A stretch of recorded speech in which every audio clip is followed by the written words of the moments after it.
সর্বনাশ বাদ সাধল শুধু একটি রেলগেট।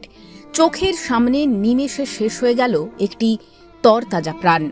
টোটোর সিটে বসে কপাল চাপড়াচ্ছেন এক মহিলা, সঙ্গে হাহাকার।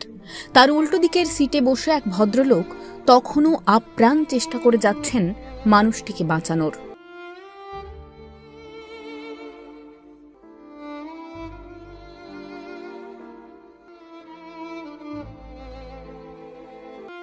কখনো বুকে পাম্প করছেন, আবার কখনো চেষ্টা করছেন কোনোভাবে যদি মানুষটাকে বাঁচানো যায়।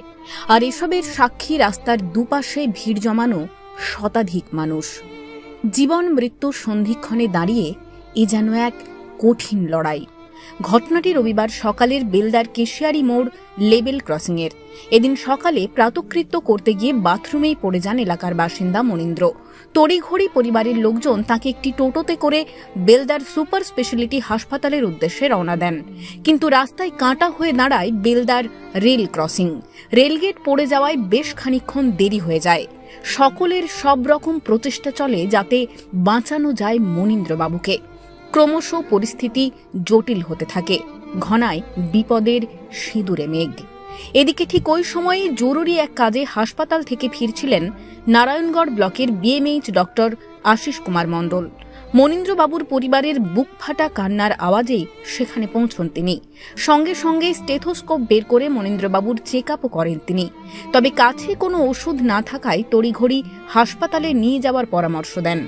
স্বাভাবিকভাবেই উদ্বেগ বাড়ে পরিবারের। কিন্তু যতক্ষণে রেলগেট ওঠে এবং মনীন্দ্রবাবুকে হাসপাতালে নিয়ে যাওয়া হয় ততক্ষণে অনেকটাই দেরি হয়ে গিয়েছে। চিকিৎসকেরা মনীন্দ্রবাবুকে মৃত বলে ঘোষণা করেন। আর এই ঘটনায় শোকের ছায়া নেমেছে এলাকায়।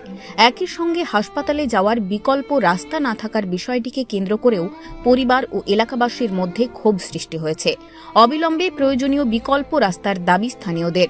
তাঁদের অভিযোগ, নয়তো বেঘোরে এভাবেই প্রাণ হারাতে হবে অনেককে। প্রশাসনের কাছে সুরাহার দাবি জানিয়েছেন এলাকাবাসী। কখনো বুকে পাম্প করছেন, আবার কখনো চেষ্টা করছেন কোনোভাবে যদি মানুষটাকে বাঁচানো যায়। আর এসবের সাক্ষী রাস্তার দুপাশে ভিড় জমানো শতাধিক মানুষ। জীবন মৃত্যুর সন্ধিক্ষণে দাঁড়িয়ে এ যেন এক কঠিন লড়াই। ঘটনাটি রবিবার সকালের বেলদার কেশিয়ারি মোড় লেভেল ক্রসিংয়ের। এদিন সকালে প্রাতকৃত্য করতে গিয়ে বাথরুমেই পড়ে যান এলাকার বাসিন্দা মনীন্দ্র। তড়িঘড়ি পরিবারের লোকজন তাকে একটি টোটোতে করে বেলদার সুপার স্পেশালিটি হাসপাতালের উদ্দেশ্যে রওনা দেন। কিন্তু রাস্তায় কাঁটা হয়ে দাঁড়ায় বেলদার রেল ক্রসিং। রেলগেট পড়ে যাওয়ায় বেশ খানিকক্ষণ দেরি হয়ে যায়। সকলের সব রকম প্রচেষ্টা চলে যাতে বাঁচানো যায় মনীন্দ্রবাবুকে। ক্রমশ পরিস্থিতি জটিল হতে থাকে, ঘনায় বিপদের সিঁদুরে মেঘ।